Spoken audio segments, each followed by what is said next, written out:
अक्षय तृतीया की पावन बेला पर मैं मंगल कलश परिवार और मंगल कलश के सभी दर्शकों को अपना आशीर्वाद देता हूँ, शुभकामनाएं देता हूँ। आगामी 2 मई को आ रहा है अक्षय तृतीया महापर्व।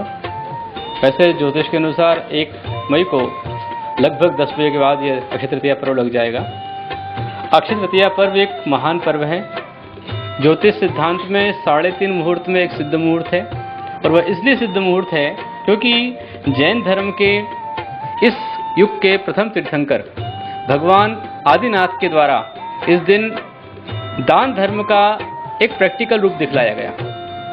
ये वह पावन बेला है जिस दिन श्रमण को, साधुओं को आहार मिला है, मोक्ष के मार्ग पर चलने का रास्ता मिला है, और जो श्रावक है उस श्रावक को दान धर्म का उपदेश मिला है।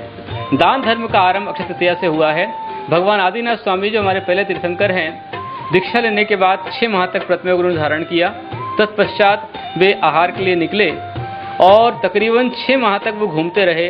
उनके अंतराय का उदय था, इसलिए लोग आहार की विधि को समझ नहीं पाए कि कैसे आहार देना है, क्या करना है, और नहीं समझ पाने के कारण से तकरीबन 6 माह तक भगवान पूरे देश में विहार करते रहे।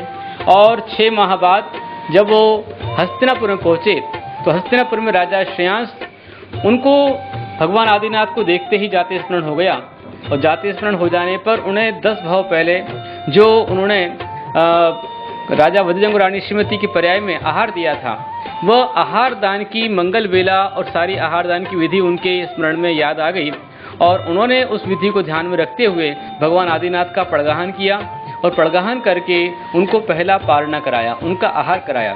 इस कारण से, और जिस दिन उन्होंने आहार कराया तो उस आहार से ऐसा पुण्य उनके सागृत हुआ कि वैशाख शुक्ला तीज का वो दिन सिद्ध मुहूर्त अक्षय तृतीया बन गया, आखा तीज बन गया। और ये ऐसा मुहूर्त है कि पूरे देश में इस समय कोई मुहूर्त नहीं देखा जाता है। कोई भी मांगलिक कार्य करना हो, चाहे दुकान का उद्घाटन करना हो, चाहे कोई नई गाड़ी लेना हो, या घर में अपनी संतान का पाणी ग्रहण संस्कार आदि हो, कोई भी काम हो, उन कार्यों के लिए वह उनका पूरा एक सिद्ध मुहूर्त होता है, उसे फिर कुछ देखना नहीं पड़ता है। और ये इस कारण से हुआ है कि भगवान आदिनाथ के द्वारा दान धर्म का प्रवर्तन किया।